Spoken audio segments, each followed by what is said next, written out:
of Perceiving Life. If you read the title today, you know that I'm doing laundry. It's going to go pretty fast. Excuse me. I've been all cruddy with everything blooming. Alright, so I've got some errands to run here in a little while, and just for efficiency's sake, because I'm going to have it hanging all in the yard and everything, I wanted to go ahead and get everything washed and start the drying process so I can go run my errands, and when I come back I'll have clean, dry clothes to put up. So it's going to go pretty fast. I've done this video a bajillion times. I always get too long-winded with it, and then my editing and everything goes wrong, so I'm just going to show you little clips, explain it in the middle, and throw it all together, send it out to you guys on the interwebs. I hope it helps you. It definitely, videos like this definitely helped me when I was honing in my skill. But anyway, I've already been talking for a minute, so we're going to go ahead and get it going. This is my bathtub. This is where I wash all of my clothes. So yeah, it looks kind of gross right now. What I've done, I went ahead and put my quarter cup of my homemade laundry detergent in the water as it was filling up. I've got it filled up to about halfway. And one of the things that I read is that you should let your clothes soak for a little while, especially if you're going to wash them by hand or if they're heavily soiled. A lot of these are my work clothes, and they are heavily soiled. So I've got them in there. They've been soaking for just a couple minutes. I usually let them soak for maybe 5-10 minutes. And then I'll go ahead and show you the next part of the process. Okay, I'm back. So the clothes have been soaking for about 20 minutes, and I'm just going to go ahead and step on into the tub. I walk around on it. You ever seen those videos of people stomping on grapes to make wine? Well, I was in need of some clean clothes, and I started looking online for different videos of how to wash them at home. Now, some people will use a 5-gallon bucket or a tote or something, and they'll do it in that to save some water. I didn't have any. And then some people will get a little agitator, or they'll get a plunger, and they'll cut holes in it for the water flow, and they'll use that as their agitator. Well, if I couldn't afford to go to the laundromat, I certainly can't afford to go buy another plunger, and I needed the one I had by the toilet. So I decided that I was going to stomp on it like I was making wine. I was going to be my own agitator. And so that's what I do. I'll go around like this for about 5 minutes or so. If you have really, really heavily soiled clothes that have like mud or food or something caked on them, it was really bad when I was living with the boys and they were working in the kitchens, and they'd come in with mayonnaise and lettuce and stuff all caked to the bottoms of their pants. If you have a situation like that, a lot of people ask me, do I have a washboard? I do not. But what you can do is you can take something, or even just the end of the pants, and just take it and rub it together and get that debris off of it. That's, you know, just inspect your clothes, know what you're putting in there. So I don't do that, not unless I have to. The rest of it, I feel like it's just like any old regular machine washer. I'm going to scoot everything to the end a little bit and kind of reorient it so I'm stepping on new places on clothes. But I feel like it's like any regular machine washer where, you know, it's not sitting there scrubbing everything. You know, if you want something that's caked on, getting off in a regular machine washer, you've got to pre-treat it a little bit, and it's no different with this. So anyway, this does just fine. I've been doing this since 2013, the beginning of 2013, because we literally had no means to, we didn't have a washer and dryer, we couldn't afford to go to the laundromat, and I'm a firm believer that it's okay to be poor, but if at all possible, it's not okay to be dirty. So, you know, I don't, now that I'm living by myself, I'm not doing this as much anymore, but when I had 4 people living in my house, laundry was kind of my thing. I wanted to make sure that I was in charge of the quality of the cleanliness of my clothes. And so that, you know, when I was doing laundry for 4 people this way, I was doing 2 and 3 loads a day like this, every day. And you'll see here in a little while, maybe, it's been really overcast today, and I am putting these on the line. It doesn't have to be really, really sunny for your clothes to dry. It doesn't really have to even be warm.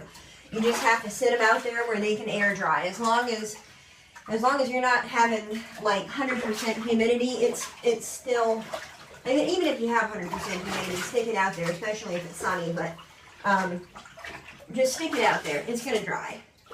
So what I'm doing now is I'm just scooting everything to the end. I'm getting all my little socks and stuff and flinging them up on top of the pile.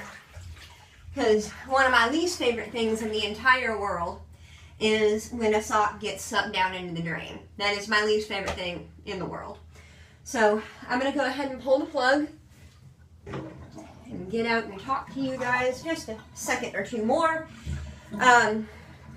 But I've got all those smooshed to the end so they don't clog the drain. I'm going to let it drain for a while, and then I'll spread them back out and start filling my rinse water. And we'll get into adding vinegar. So I'll see you guys here in a few minutes. Alright, y'all, I got my rinse water filled up. I've got my vinegar here. This is what I use as fabric softener. We have extraordinarily hard water here in my area of Indiana. So I do that because when I hang out my clothes, I don't want them to feel crunchy. You guys know what I'm talking about? I know a lot of you, we've talked, and a lot of you use vinegar even on your standard machines instead of detergent. Not detergent, but fabric softener. Another reason why I do it is because I'm allergic to a lot of stuff. I make my own homemade laundry detergent because I'm allergic to so much stuff. Or at least that's why I started doing it. And it's the same way with the oils and everything, and the fabric softener and the sheets and the liquid and everything. And this does just as good for your clothes. It helps keep any smells and stuff out of them. And, you know, you don't smell it by the time it's dry. So, it's like a cup per load. I feel like I probably do a little bit more, especially in this. So, the clothes that I have going in here smell like smoke because we've been having a couple of campfires the last couple of weeks. So, I'm trying to get clothes that don't stink. But anyway, I'm just going to stomp around on it like I did last time. And I'll be back with you guys as soon as I start wringing everything out. Alright, we're going to rinse some clothes. Not rinse. Wring them out. That.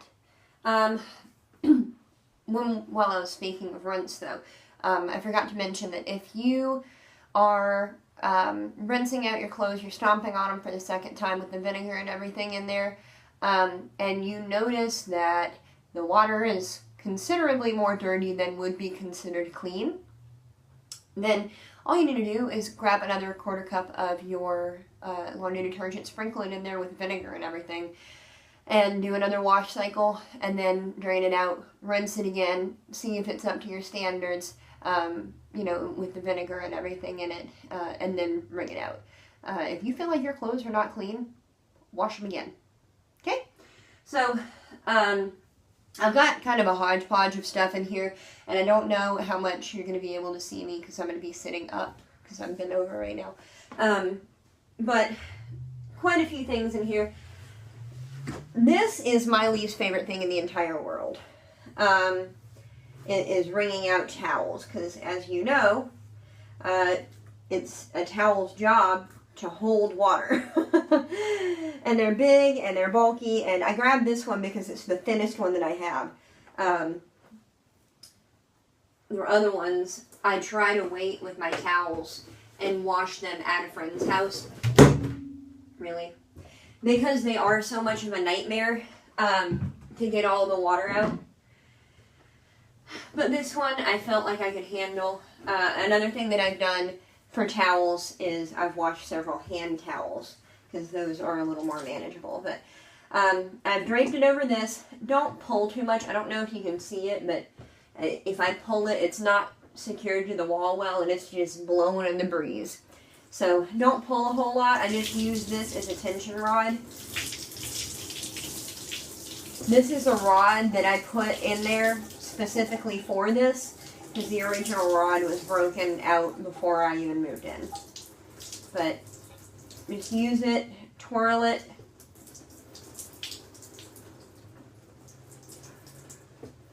And remember that every drop of water that you're able to get off of it is less time it has to spend on the line. And the less heavy it is, you don't have to worry about maybe snapping your line. Because mine is a year old. I didn't pull it in this winter like I should have. And I'm worried that it'll break at some point. But right here behind me, sitting on the toilet with you guys, is my laundry basket. Just make sure that you have that ready for your damp clothes. Another hard thing to do is pants. I have a pair of blue jeans, and then I've got my pair of dress jeans that I'm going to wear to my interview tomorrow. Not dress jeans, but dress slacks. They are part of a two-piece suit, and for whatever reason, the pants were dirty and the jacket was not. So I'm just giving them a good wash. What I do is I go ahead and fasten it. I pull it up, fold it in half, and I'm going to do the jeans the same way, but then I fold it in half again. And the main goal for this is just to get it into a manageable section where you can get your hands around it. It doesn't have to be the same as what I'm doing. This is just what works for me. And then I do the same as the towel. I twist it. You can see this is fighting me a little bit less than the towel, because it's not the pants' job to hold moisture like it is the towels. So just pull that back out. Just for the sake of showing you what I'm doing, I'll show you, like, this is a hand towel. You don't have to put it over this. You can take it and fold it into a section where you can still get your hand around it and just wring it out like that.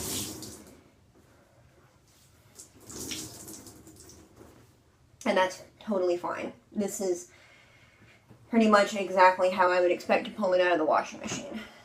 You can also double up on things, like these are socks. Smaller items like socks and underwear and stuff like that, you can double them up on themselves. Like, take several of them and then double them up, like fold them in half on top of themselves, and then wring a bunch of them out at once. You don't have to go article by article for it. But anyway, that's what I'm going to show you on wringing, and I'll see you guys after I get everything hung on the line. Alright guys, there you have it. Everything is all hung up. If you'll notice, there's a whole huge section of unused line right there. There's a couple reasons for that, and those couple reasons are flying around over there. I've got a wasp nest in the end of those poles right there. So I'm going to have to take care of that, and I've also got yellow jackets flying around right in here, so I'm going to have to pay a visit over to Big Bear Homestead and see if they've got anything in their predator control series for that. I'm sure they do. But anyway, clothes are drying, and I'll come back out here in a couple hours after I get done with all my errands and everything, and pull them down and fold them up. Oh, couple tips. I hang everything upside down, so especially the shirts, so you don't have pinch marks in the shoulders from the pins. And I do the pants that way too, just because I think that they are easier to secure in the flat leg parts instead of in the waistband. And I pair my socks up and I do them together, so when I pull them off, all I have to do is roll them up and they're good to go. So anyway, those are my last minute couple tips. Thanks for watching, and I'll see you around.